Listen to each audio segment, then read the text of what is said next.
la frère Roger et Buleli, ils ont spécial Pâques, ils appellent ça Pâques.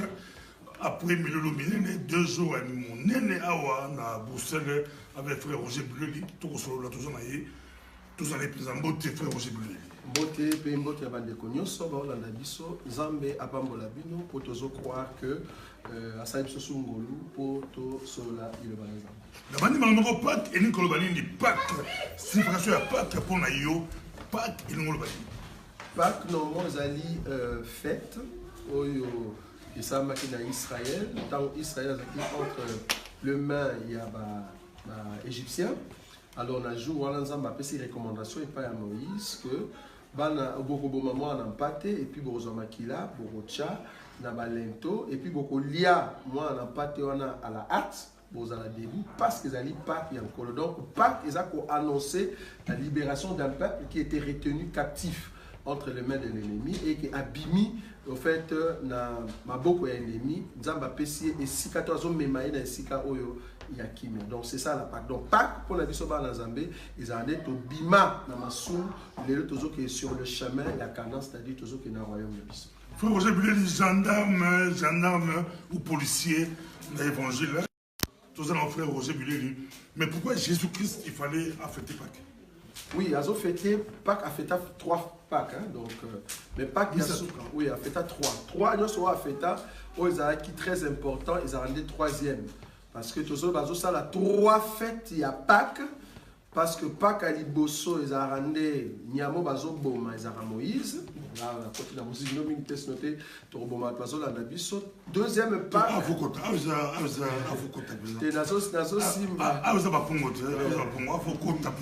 Voilà, il faut aller à 3 Pâques, hein, selon Luc chapitre 24, verset 44, c'est-à-dire Moïse, les prophètes et les psaumes. Il faut que ça union sur l'anzote. On est la 3e. Tant qu'on a ici 3e Pâques, alors à Koufi, c'est-à-dire à détruire la loi pour maintenant sa biso maintenant tout compte en temps et grâce. Donc là, il y a 3e Pâques à lui, Nazaki ko zelana li a Pâques. Donc on ne soit qui li bossa za zelana monter. À zelaki il y a 3e Pâques qui azo kokisa. Et on t'a azo koufa na croix, alors tout est accompli, c'est-à-dire 3e Pâques kokisa mi. Donc et puis si biso ngolo. Si qu'on remarquer que batubalia Pâques wana Israël ali a monter.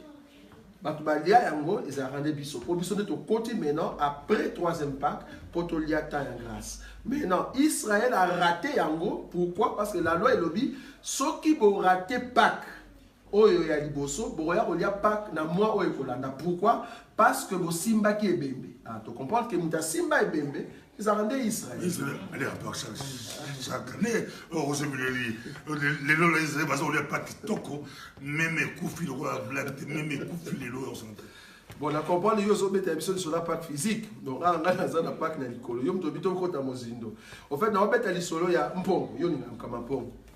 Pongo awa to bet ali solo que Israël ba lobi soki Pâques kokisami, mais aussi mbaki ebembe rolia Pâques te. Pourquoi? Parce que simbi ebembe ça impur.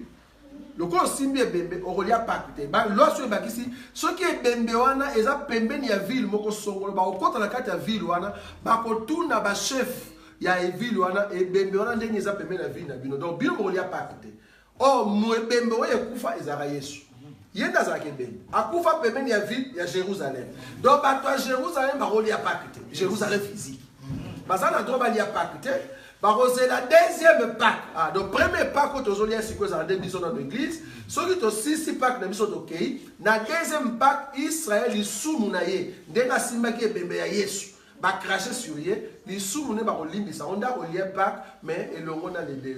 Amen.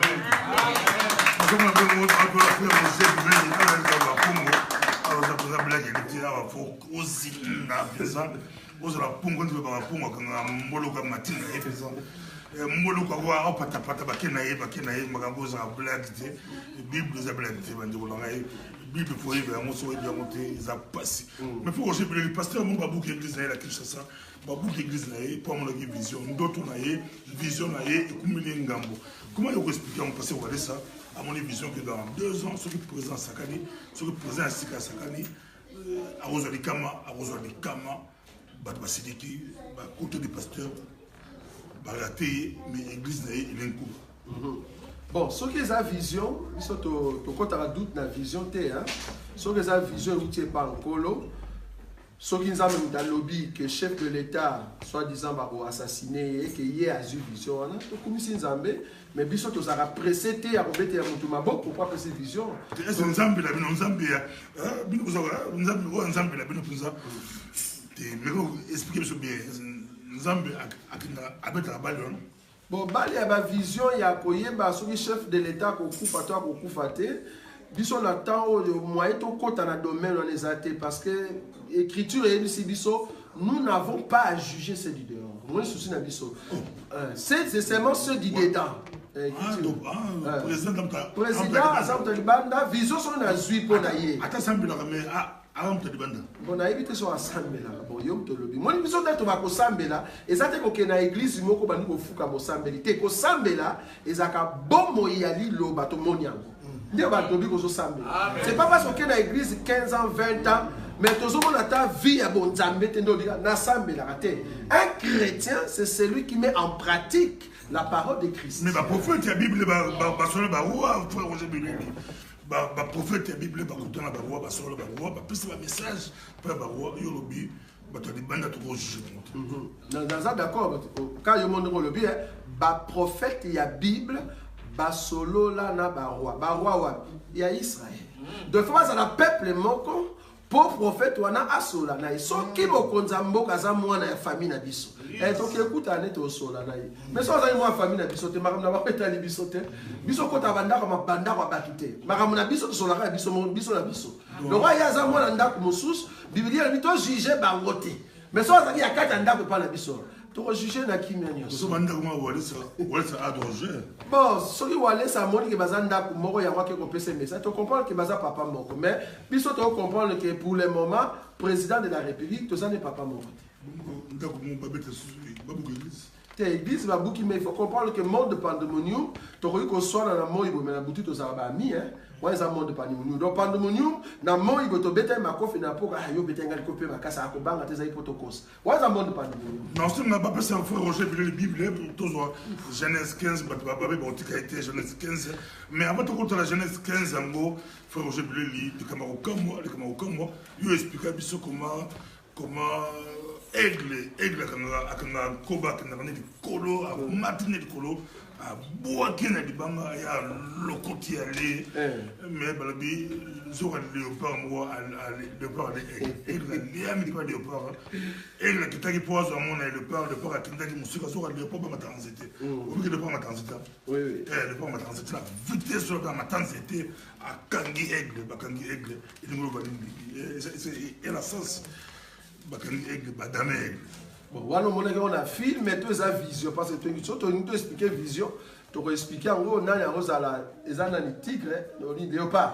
Léopard, à m'attraper, et puis tu as expliqué un aigle. Mais sur les en vision. Mais Bible était un léopard. Elle était un léopard. Bible était un léopard et était un aigle. Oui, donc tu as expliqué que léopard, lion, ours, il y a la statue de Nebuchadnezzar. Ce que tu as dit, ours, léopard, lion.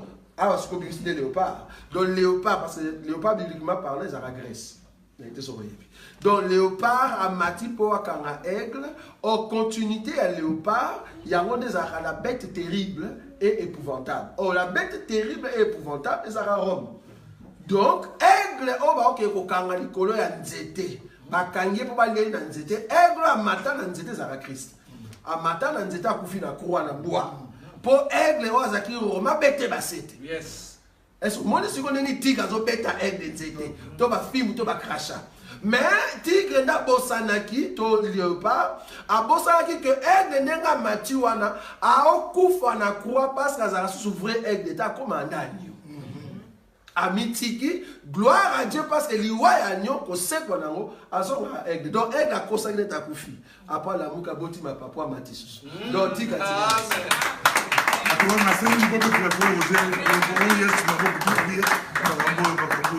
le bon madoka dit tout à l'autre la personne boti tu n'as pas pasteur bobo c'est ma question pour préparer on a fait Roger. Avec maman la préparer à monter, il y a qui préparer té. On a besoin pour préparer à monter, toi Roger Bulili. Nyama ni kumba na Bible nazoki pala ofre ko jeune Bible nazana yo balu kwa sababu kilomba Genèse 15 na kat Bible kataki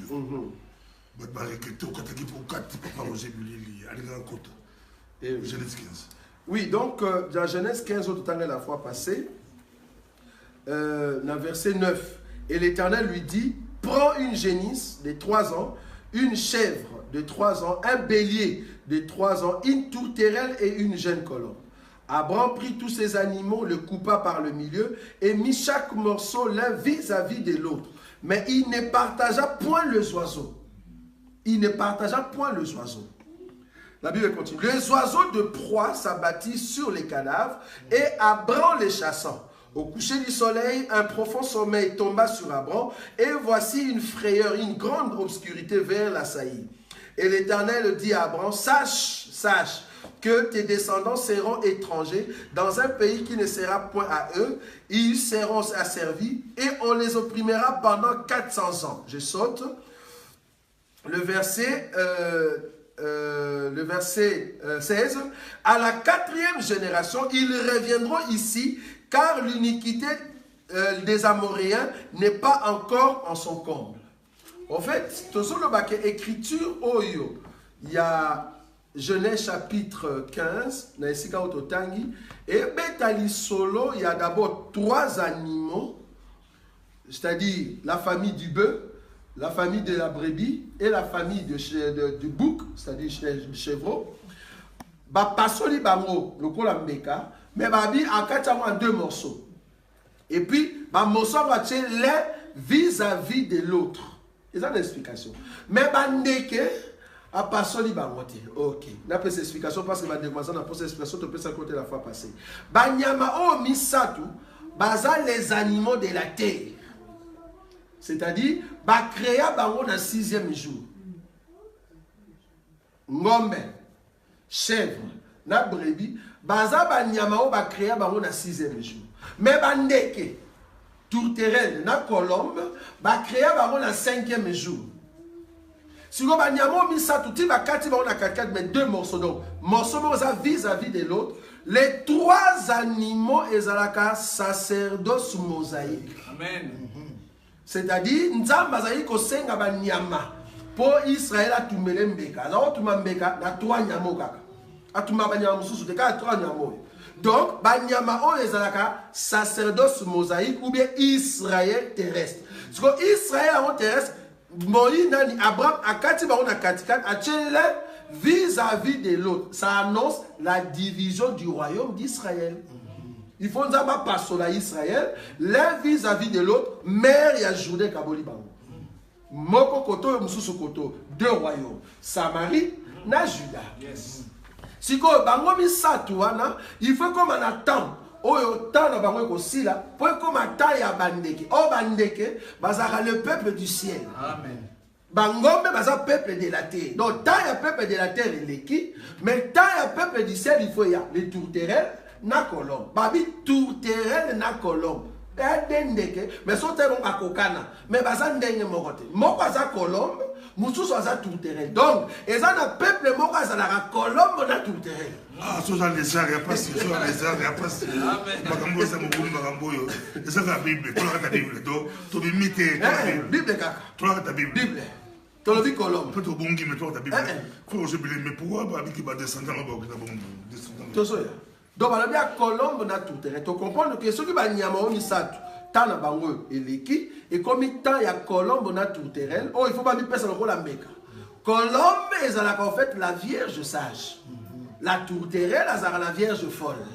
Vierge sage, il y a dans la pureté Saint-Esprit parce qu'il faut azoma. La colombe la pureté. Mais tourterelle est le roi pigeon. Mais pour rater l'enlèvement, il faut tikala.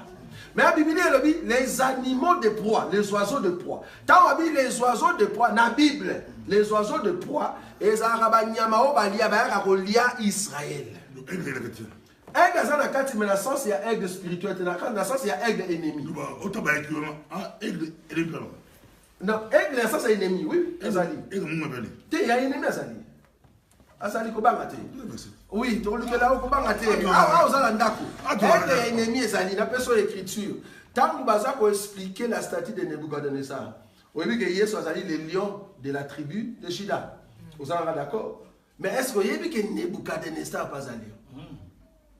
Yesu aza le lion de la tribu de Juda. Mais est-ce que Nebuchadnezzar pas un lion? Donc pour dire que na nyama nyonso tozomona côté ya bonzambe, peut tozomona côté ya bosatana. Oui. Il y a bonzambe zali, il y a on est serpent, il y a Satan ba tutu ba yebi azali, mais il y a Yesu net biso awa. Toyoka kali no ba nyoka. Ah on a d'accord. So dit nyoka lobite toyoka. Ah les serpents. Au moins non, c'est le père ou aigle. On s'appelle le père à bonzambe. Ils ont dépendé de nos autres. Oui. Ah, obimisi sur quoi écriture aussi. Parce que quand on attend Boliawa, n'attend pas l'écriture pour la nation que aigle, on est tous à Christ, ou à Dimi à Koufa. Comme on a écriture que léopard, on est tous à tout un royaume. On est tous à lier maintenant le royaume de l'aigle, qui est le royaume de l'antéchrist, et ça. Mais ce que question des autres, on est tous à habiter. Écriture, les oiseaux de proie s'abattirent sur les cadavres. Mais pourquoi ça m'a précisé pour aigle pas après nous avons une aigle, Bible dit aigle. Pourquoi m'a précisé que aigle pour lire, bah tira des autres de proie comme si les autres de proie c'est les autres aigle peut c'est pas ou il y a pas ça oiseaux de proie. Tant on va lobby les oiseaux de proie, bah préciser oiseaux de proie unité. Vous en avez d'accord. Nakata oiseaux de proie, bah préciser te oiseaux ni nya ko lia nyama. Mais va lobby là que les oiseaux de proie. Mais question zali bah oiseaux on va ndeka on va ça combien? Parce que biso to répondre à ma question tout. Bandeko ba yaki ko lia misuni, ba ça combien? To retourne passer pas ça kangami. Mais ko bakisate là. Na zo bakisate ngaba na yo bakisate. Non le critère moi ba ko bakisate vous OK, na pèse écriture. Ba kambo là c'est deux trois versets to sur ça. Ba je besoin de la tour de moulaï mais tout peut ça nous ga. Na pèse bino écriture. Ngala tolobi que comment se de placer moulaï au monde en moutazuka moulaï voilà. Akete. À cause de l'église. Voilà. To pèse écriture. Bandeke o ba ki kolia misuni o Abraham akataki bazaka 7 ba ko leka 7 il faut bazaka 7 amen ba mo 7 ba ye ya mo moni nzamba zo yebisaka kaya lobi nkolo ndeko chenga ibonde na okende boso muta moninga a obomanga to comprendre que kaya za ko mona ibembe ah donc azala ka musuni ba okata nzamba bite o ya ko simba kaya Kaya vous a avangé combien de fois? 7 pas 8 fois, 7 fois. Kaya wana. Koke kobeta ete molio, mais Kaya wana zara Israël. Oyo soki on simba nzamba avangé 7 fois. Banani on va kobeta Kaya pour nzamba avangé 7 fois, c'est-à-dire première fois avangé, deuxième avangé, tina 7e fois. C'est que binemi faut ya 7 fois. Pour nzamba avangé 7 fois. N'attendez que tu Apocalypse chapitre 17. Yo mon Bible. À toi, Bible, et mon pasteur dit nous la France, la puissance de il y a le baguette, bakatsa les balais, bakatsa désert, la bidon maïté, ils a passé la bidon maï aussi, la bakamba église, la 10 versets, babanda l'église, aux 15 versets, au l'église, keba, et comme le compliqué, Écriture le Bible. C'est ici l'intelligence qui a de la sagesse. Les 7 têtes sont 7 montagnes sur lequel la femme est assise. Ce sont aussi 7 rois. 5 sont tombés, un existe, l'autre n'est pas encore venu, et quand il sera venu, il doit rester peu de temps. Les 7 nations, au bas en Apocalypse, et les 7 nations au bas à Israël. Israël n'est pas salaye, à chaque fois qu'il y a des gens qui sont dans les nations pour faire des nations. Vous avez vu dans ma tête, la sémence, il y a Satan, par rapport Satan abîmant à Ève. Satan m'a dit, vous avez vu Abraham, vous avez vu vous avez plan Abraham, vous avez vu plan là, tout le monde m'a répété, Roger Brûlé a la meilleure prédicateur. On a passé grâce à la parole. Frère Roger Brûlé a la grâce sur la parole. Vous avez la mission, vous avez la grâce. Vous avez la grâce. Vous avez la grâce. Vous avez plein de bananes au ballon de l'angle. Plan là, vous avez besoin d'être plan là, vous avez américain, ils ont banane. Ma bête en cala, pensant que ça, bête ma bané ou là, quand vous souvenez dans le bout de midi, tant qu'il y a TM. Bon, Branham a bête Libanda. Libanda Branham Mezali, Tamrao Tambola na sémence du serpent, il y a lobby Satana. abimana Ève physiquement. C'est-à-dire, Satan a l'attaqué nous autres, la forme, le rôle homme physique. Bon, à côté na Ève abimi na Ève, ça les rapports sexuels. À cause de serpent. Quand ça compte un serpent. Il a formé. Yo sommes un serpent, les lois, à bango, ils ont bongoté. Serpent na bango, ça qui ma colonne normale, le roi monte. Mais, il a une idée, il obéit à serpent. Donc, serpent, on a ça, il a le homme. Abimi na Ève, na relation sexuelle physique. Baboti moi na physique, na combat Caïn. Tolobi non. Pour mon écriture, ma bé. Parce que Caïn, bino mozo monde a yende, ma biso to monde pays sur Israël. Donc, je peux ça mon boule, ne pas se recouter à la tête. Biso tolobi que nani Ève, na serpent, babima mais spirituellement. Et ça qui physique, c'était comment?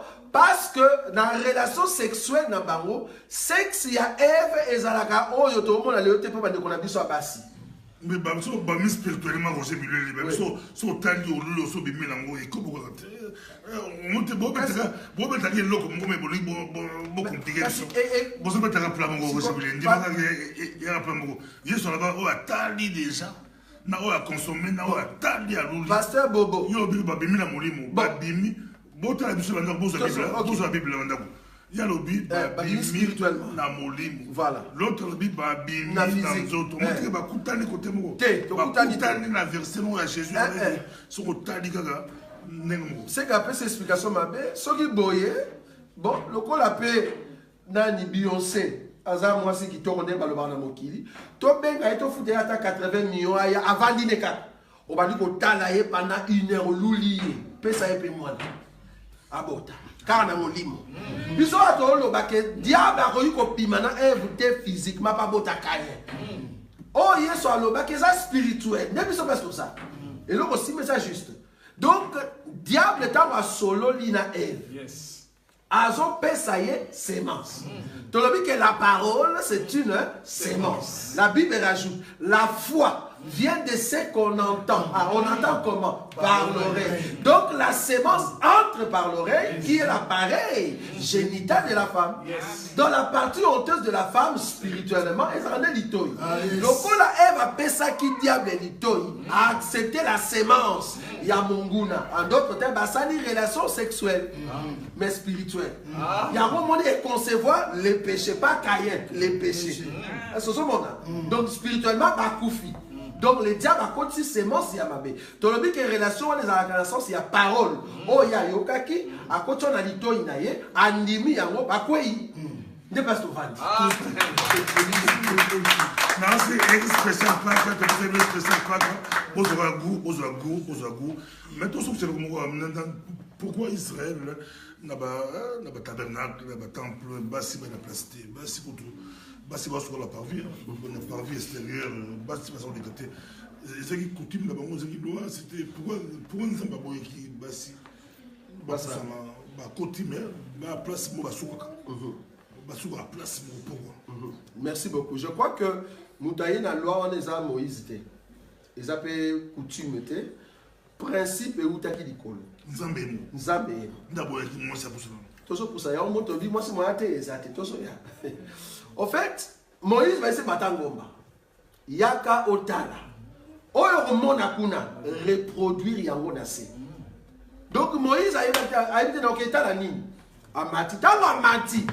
A Otana likolo. A olukelo nga mwasi amona.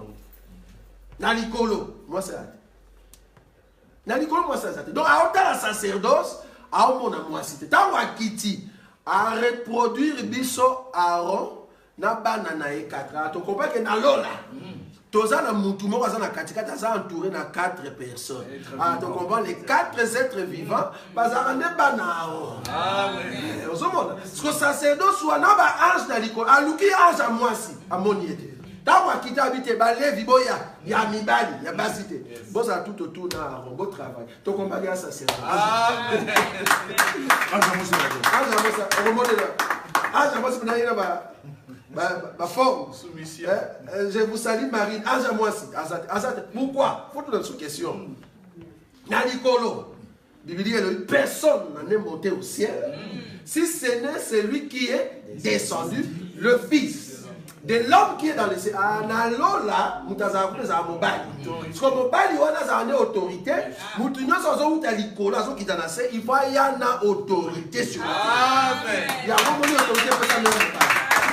On a spécial pour ça, on a assez autoté à Moulaï, tout le Canada de Moulaï, il faut appeler ma famille, Balgozelaï. Vous avez rapidement plus de programme. Il y a et tous les cas, excusez-moi, ma voix aux alentours du monde, ma ville, je suis à Londres, à Paris, à Bundes, Allemagne, passe par là, Balgozelaï. Non, la question à tout le monde rapidement. Non, peut-être chanson à tout le monde. Autrement télévision. On a plus de chansons quand même. À épée deux fois quoi. C'est ça. Des collaborations à retourner en question rapidement. Attends, il sa programme. Oui. Donc, tu as sa programme d'Abisso. Mois de mai, au fait, tu as 2 week-ends sur Paris. Na adresse rue de Paris, numéro 264. Donc, rue de Paris, numéro 264, dans Villeneuve-Saint-Georges. Hein? Donc, Villeneuve-Saint-Georges, rue de Paris 264.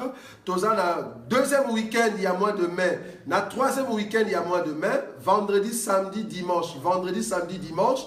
Dans rue de Paris, numéro 264, Villeneuve-Saint-Georges, Soyboyé. Nous avons fait un enseignement très important sur un grand thème, le setso. On va parler de 7 sauts, on va parler de 7 trompettes et on va vraiment entrer dans les détails. Ça, c'est sérieux, on va mettre 7 sauts, 7 trompettes, ça aussi ma Branham. Même sûr que Branham. Ça, on l'aime au Sakoni. Ah, Makamboyo. Non, c'est plus là, Bochelepso, dans Facebook direct. On a parlé de ça. Bochelepso, Facebook direct, Mathieu, voilà. On a le fan de on s'appelle staff, un prédicateur. 2, 3, 4, tout l'andayo. D'abord, tu roules à boucher. Il y a 7 sauts, na trompette. Tu roules à boucher. Bon, tu fais du tout l'andayo. Vous avez les secours, la personne va vous aider. Mais il faut te comprendre. Mais si Branham a bêti juste, tu condamné, tu comprends les gars qui ne pas papa. Donc, biso tu regardes à l'anzela, ce qui est juste. Mais où est-ce que banda? Tu dis que ah, bêta qui est banda. La preuve. Par exemple, le 7 tonnerres. Branham a fouillé la honte. Mais biso te fouillé. Il y a mon avis 7 tonnerres, mais biso mon yam. Il y a un moment où tu as 7 sauts, 7 trompettes, 7 coupes, 7 tonnerres. Et ça déjà dans YouTube, tu sais, ciao. So, bah, on va balanda, Bobet a Roger vous le dit, 7 sauts, et ça déjà. On a plus de babouchou, 7 sauts, 7 tonnerres. Vous avez osé. Tu sais, donc on peut ça programme Paris. Tozoya, 7 sauts, 7 trompettes, Tobet, on a Kimia. Nous avons passé sur Ngolou, tu comprends dans le détail, Maramni et Bombami. Donc, 2e semaine, il y a mois, il y a même, puis 3e semaine. Dans mois, il y a juin, Toza, les sources de Paris, mais dans la 2e semaine, bon, voilà ce qui est vrai, encore aux alatés, mais comme ça, on est sur place. Mais dans juillet, dans mois, il y a juillet, semaine, il y a le 6. Le 6 juillet, toi, à Londres. Hein, voilà, bon à London. Oui, bon à Londres, donc tu es à Londres. Didier Kadito, London, Nancy. Voilà. Mado Kadito, frère Roger Boulou, dans Londres. Dans Londres. Donc, tu es samedi et dimanche, ma fiche est là déjà. Et ça, je crois, c'est le week-end, il y a les 6. Donc, dimanche, il y a les 6. Donc, il y a samedi, il y a dimanche, tu es à Londres. Puis même, il y a King Cross. King Cross. Voilà, King Cross. Donc, tu es à Londres. Et puis, le 13, tu es à Bruxelles. Hein, week-end, il y a les 13. Avec l'homme de Dieu Adela Ndaye à Outa, Canada, donc aux années à Londres, na Dr Guy Roger Bassafoula, les 13 à Bruxelles, chaussée de Mons, numéro 192, 1070 Anderlecht, et ça juste permis à Nabisso. Et puis le week-end donc on a après, c'est-à-dire ça week-end il y a le 20 et le 21, tous en Cologne, en Allemagne, kuna hôtel sous na Dr Adela, na Moko na Dr Guy Roger Bassafoula, semaine de Hollande le 20, tous à Strasbourg, avec le Dr Adela. Premier week-end, il y a août, les repos. 2e week-end, il y a août, tous on est à Paris pour toi animer ensemble avec le docteur Adela Ndaye. Merci beaucoup. Bon, qui programme de collaboration rapidement. Vous êtes à Moutouna rapidement. Vous allez au talon de Kimba. Si vous posez Moutouna rapidement et cause à la Mala Moupeza. Moi, c'est Emmanuel Olila. Nous avons invité par Pasteur Bobo pour assister à la culte dimanche à l'Elo Pâques. et pas pasteur. Bon, pendant la prédication, dans la Naki, le pasteur Adai Koloba, attend qu'il a mon candidat à Deutéronome, chapitre 22, verset 23-24. Alors, qui que dans le chapitre, oui, vas-y. mais si une fille, si une jeune fille vierge est fiancée et qu'un homme la rencontre dans la ville et couche avec elle, vous les amènerez tous deux à la porte de la ville, vous les lapiderez et ils mourront. Voilà. La jeune fille, pour n'avoir pas crié dans la ville, et l'homme, pour avoir déshonoré la femme d'autrui. Posez la question. La question est de savoir, alors, lorsque Dieu autorise de lapider l'homme et la femme, est-ce que c'est que Dieu autorise la violence divine ou spirituelle? Je ne sais pas comment le dire. Parce que sur le plan mondain, en tant que juriste, je sais qu'on autorise ce qu'on appelle la violence légitime. Et pourtant, dans presque toutes les constitutions du monde, ou les codes civils à travers le monde, il est interdit de faire violence. La violence est interdite dans toutes ses formes. Par contre, la loi même, parce que ce sont les exceptions qui confirment les règles, la loi autorise la violence légitime. Cette violence légitime est donnée aux forces de l'ordre. Les forces de l'ordre ont ce qu'on appelle le monopole de la violence légitime. Merci beaucoup. Les policiers peuvent les violenter, mais cette violence est légitime. Est-ce que Dieu aussi autorise la violence? La vaccine de l'État, c'est un exemple à autoriser violence légitime. Violence légitime. Merci beaucoup. Je crois que Ndekwaza a eu violence dans tant aux alliés les lots.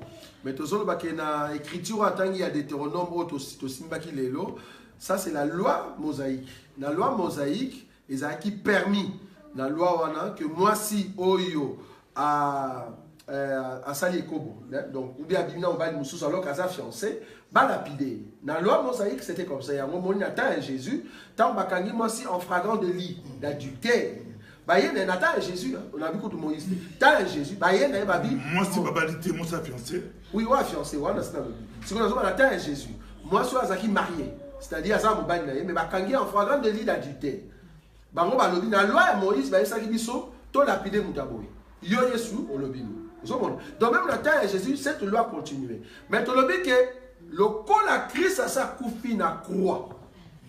La loi de Moïse, les lois, et ça sous physique, te pour la biso, et ça spirituel. C'est-à-dire, moi, si on va violenter, on va violer sous physique, mais on va violer spirituellement par le péché. Si comme moi, si on va soumuka, alors qu'à sa vie, c'est-à-dire dans la parole, biso to lapider spirituellement. Ko lapider, c'est-à-dire to suis ma banga, physique sous soute, mais spirituel, tozo bambaye. En d'autres termes, to kozwali lo bananzambe, l'enseignement, to le but que seul, dans le coin, dans le sumu, ko sa sous du sumu. Donc, loi wana lele pas la biso comme spirituel, et ça sous physique. Donc, ce qui nzambe a permis qui loi comme ça physique, mais les gens attendent la mission de grâce et ça sous physique. Et pourtant Dieu ne change pas. Vous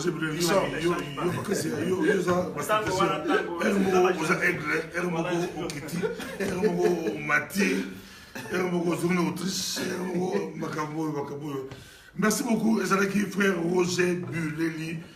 Na Bruxelles, Bolandi, qui est président Bolungakaye, Boza est belé, à la tournée, Nabi Kourouja, tous à plus de frère Roger Buleli. Merci beaucoup, beaucoup pour la histoire. Merci.